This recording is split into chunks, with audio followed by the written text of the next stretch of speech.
The history of creativity on the island goes back centuries and has included authors and poets, artists, inventors and scientists.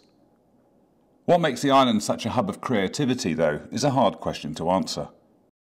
The Eccleston George Group is a collective of artists who come together to work on specific projects. Nigel George explained how he interprets the term creativity. From what I've seen, most entrepreneurs are creatives at heart. And it's interesting that they often don't think of themselves as being creatives because they get caught up in this thing that a creative person is an artist who paints pictures. Now, I know that that's not true. We have painters in the group, but they're no more creative than the ones who can't draw for toffees. Creativity is a way of thinking. That's what it is. For small and medium-sized businesses, it can be hard to find the time to be creative, as inventor Andy Stanford Clark explained. One of the problems for small companies is that everybody has a very specific role and is doing that job day in, day out. Whereas in larger companies there's a bit more flexibility to sort of swap roles or share jobs. So I think in order to continue the business running, people feel that they can't risk changing anything to see if it works, because in case it doesn't. Whereas if you've got the flexibility or the insight to say, well, actually this might improve things, let's try it out, even if it's just for a limited amount of time. If it all goes horribly wrong, you can always sort of recover afterwards. But if it does work out, then you've come up with a new, more efficient or creative way of solving part of your business's problems. Businesses can sometimes find it hard to harness and nurture creativity. But AJ Wells is a large island business with creativity at its core. I think the growth of the business has actually made us a lot more creative, in a sense, because ideas rub off other artists. Artists come in and ask if they can experiment with the techniques that we've got and really kind of push the boundaries. So we've had some artists come in and they've purposely left things in the furnace for too long to see what happens, which we would never have done on a commercial basis. But actually, it's really helped our business grow in other directions. By allowing yourself to think outside the box and step out of the norm, you give yourself an opportunity to be inspired. People get stuck in their ways of doing things, and not least us too. If we go and work in an office environment, we will learn something as well. It's never one-sided. Wherever we go, we come out that little bit stronger than we were before we went in there. Jackie Agar works at Key Arts, and she's responsible for getting people to participate in creative workshops and classes. She's passionate about encouraging creativity in young people. Students are very used to working on, small A3 sketchbooks or smaller scale stuff. What we can offer here is doing big drawing, big painting. We've got large easels, and just being in the gallery space itself. I think it encourages people to be expansive and to work in a different way. I think it's the environment, it's getting them out of their comfort zone, coming here and just becoming more and more aware of what's available in the visual arts.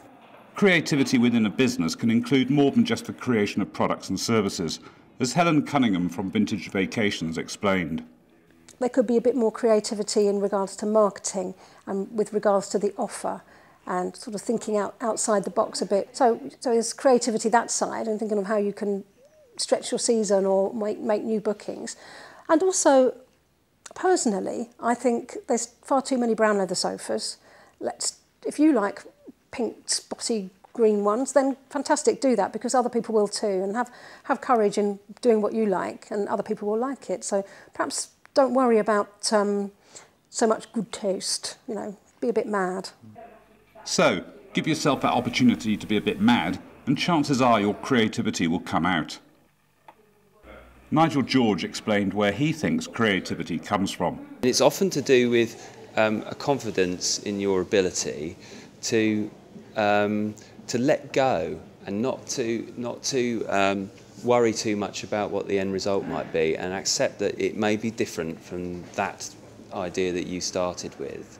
And what's interesting is that children have that in spades. It's just there, and it gets knocked out of them through the education process.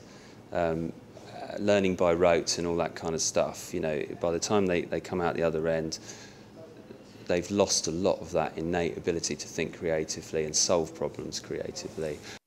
Inventor Paul Bone agrees with this and believes his dyslexia has helped him with his creativity.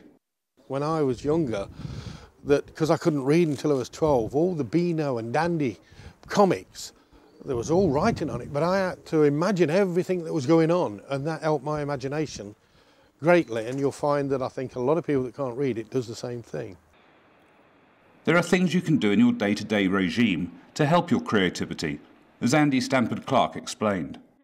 The key thing is to give yourself time to think. People don't seem to be prepared to do that. They want to rush and just do the first thing that comes into their head. But if you stop and think things through, I guess you shouldn't be too surprised by this, but ideas come to you, and then you can think, can then think them through further and build them up into a solution to a problem. Part local band Empress spend half their time on the island and half in London. They explained what inspires their ideas. I find it easiest to start an idea off on the Isle of Wight, but a lot easier to finish it when you're in London. I think it's because it's more peaceful and I'm a lot more relaxed and my head's not as crowded.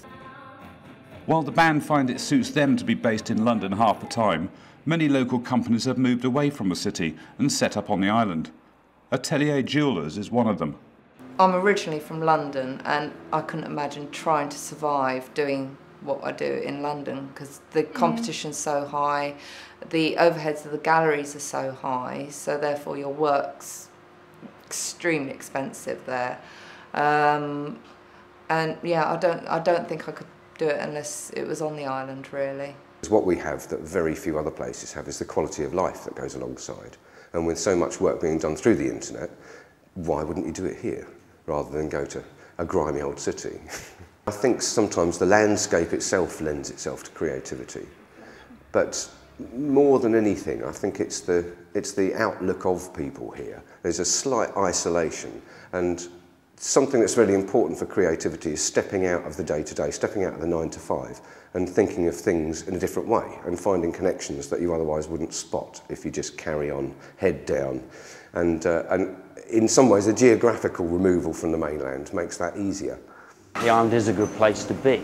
It can be logistically difficult at times because of that stretch of water, but I think that stretch of water has more benefits than disadvantages because we're in to a point, a little bubble. We're not influenced by too much. We can create from our own influences, which is the island, our surroundings. I mean, a lot of the things, our surface decoration is based, you know, whether it be fauna or the sea or the landscape. I mean, everything. The island is very rich in that sort of visual quality of things. So that's where we take most of our inspiration.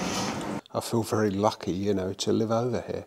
Fantastic. Where we lived previously in Sandwich was as flat as a pancake, and here you've got so much beautiful scenery. And yeah, you can easily get storylines when you live over here because there's so many different things on the island. It's just one great big melting pot. This spot is magical. We're near ancient woodlands, which if you walk through, you can get to the beach, and it's a beach that it's very unruly and nobody goes down there very much. It's lovely. It's got all the trees falling into it, and we're very near the Abbey, so you hear the Abbey bells. There's just something quite magical about this part of the island. I think the island definitely is a creative place to live, and it's definitely very stimulating. It's a very inspiring place to live. We're surrounded by such amazing beauty. Creativity is one of the fastest growing industries in the world, and the director of Key Arts Centre, Mick Smith, is keen to encourage creative businesses to start up on the island. He believes low-cost space and mentoring for creative entrepreneurs is the answer. If you turned the island to somewhere that was a hub for the creative industries, you'd marry the quality of life that's unique and we love here with the fastest growing business in the world.